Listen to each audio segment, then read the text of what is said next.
Right, walkers and climbers now are being reminded they're going to need more than a phone to navigate their way around Scotland's mountains. The number of rescues rose again this winter, and Mountaineering Scotland say some hill walkers aren't taking enough safety measures. Many aren't using the correct navigational apps and don't realise that cold temperatures can render their phones completely useless. The Nine's India Grant has more.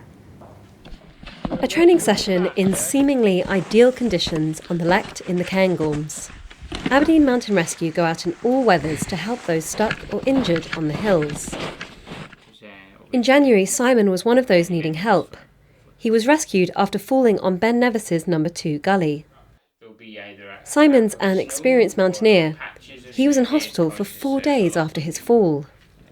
I misstepped or made a mistake of some sort, and of course if you're on a snowy hill or an icy hill, even with crampons and axes, if you make up a little bit of inertia, then you're gone. So obviously I ended up down the bottom of the hill.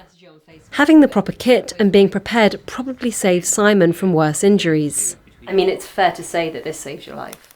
Yeah, absolutely, saved my life, no doubt about it. Mountain rescue teams have been very busy. Call-outs have gone up year on year. Boots, crampons and axe.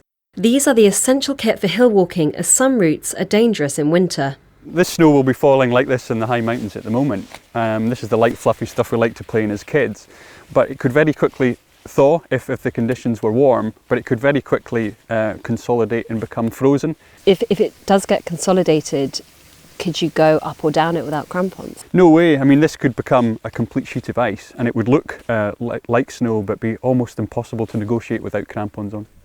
A warm spring has meant people head for the hills. The weather can and does often change dramatically. We had a really challenging couple of weeks at the start of March, and that was basically because we had beautiful snow lying on the ground, but it was rock hard, really icy. And we had blue sky conditions as well. So that was catching an awful lot of people out because they weren't necessarily prepared for those conditions. Having the right equipment is important, but so is having the ability to navigate, and relying on phone maps isn't enough. You've got various things and apps that people can get and actually then use that in a very simple way on the mountains. And it is useful, but I think it needs to be used in conjunction with the map and compass as a complete navigation package.